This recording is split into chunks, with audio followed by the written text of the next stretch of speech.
If Donald Trump, let's say, had lost the election, was a private citizen right now, what would have happened?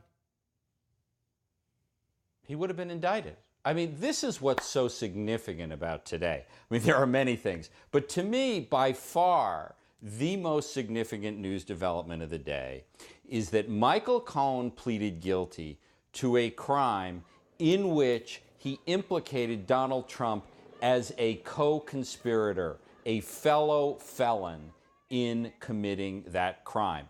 This is the first time since Watergate, and perhaps even before Watergate, that we have had a president of the United States, while in office, implicated in committing crimes. That's something that is very rare in American history. I mean, this has not happened very often.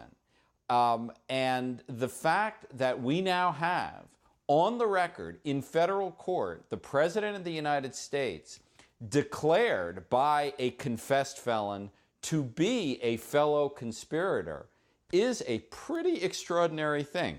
What its implications are, legally, politically, I don't know.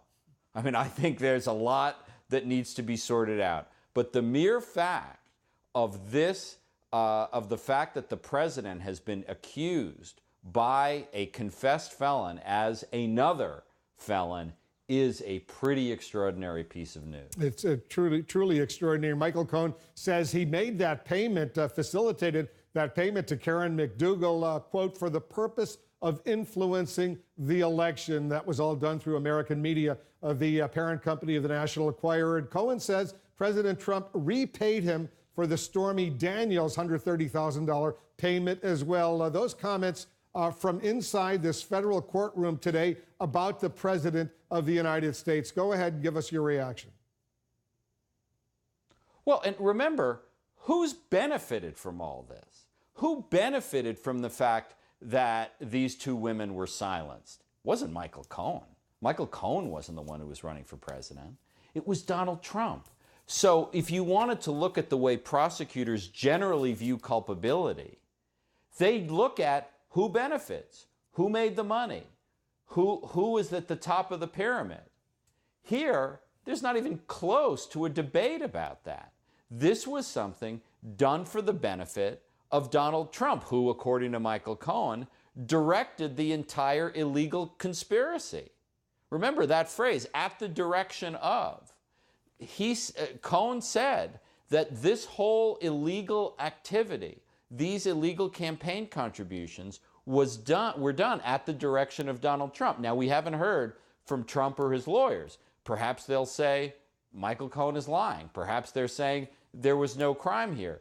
But at least what went on in federal court today was a statement that Donald Trump directed an illegal conspiracy to commit felony campaign finance violations.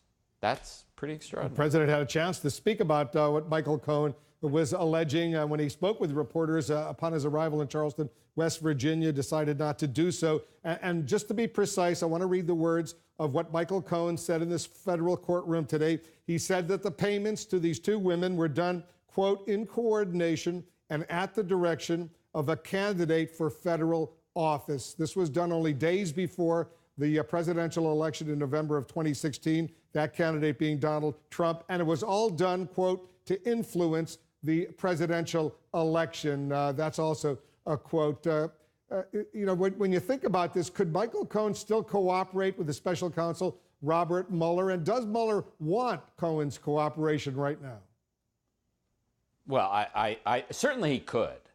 There is apparently no formal cooperation agreement, but Michael Cohen's going to want as low a sentence as possible. The way convicted felons in our system get points from judges and thus lower sentences is by cooperating, and that certainly seems to be a possibility for Michael Cohen to cooperate with Robert Mueller. However, now that he has pleaded guilty, there is also the possibility that Robert Mueller will simply give him what's called use immunity, which means he will have to testify in the grand jury or go to jail for contempt.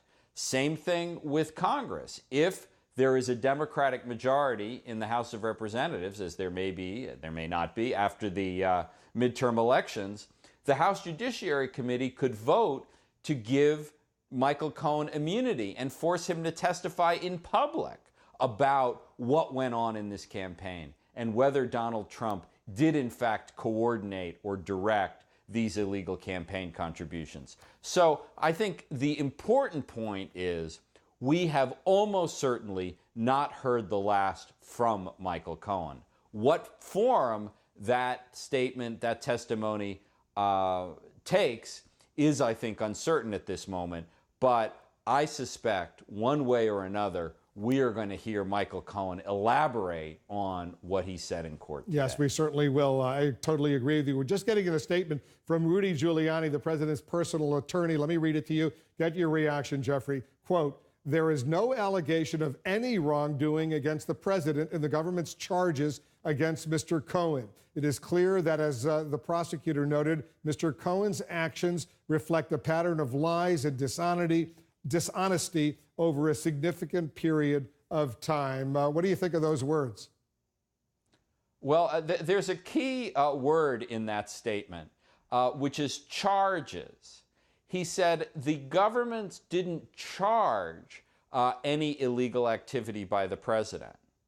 But what Rudy Giuliani does not say is that Michael Cohen in open court implicated the president. So it is true in a narrow technical sense that the charges themselves did not implicate the president. What Michael Cohen said in pleading guilty to those charges very much did implicate the president.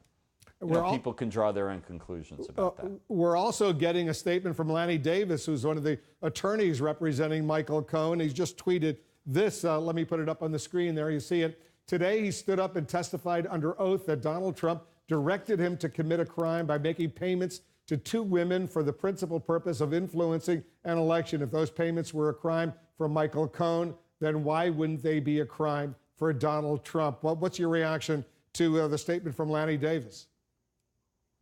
Good question. Why wouldn't they be a crime for Donald Trump? I mean, this is such an unusual situation because you have an underling pleading guilty to a crime where he implicates the higher up. The higher up is the real beneficiary of the crime, but because he's president of the United States, at least according to the Justice Department policy, he can't be charged with the crime. It's an unusual situation. Lanny Davis's tweet, I think, makes very clearly the peculiarity of this situation.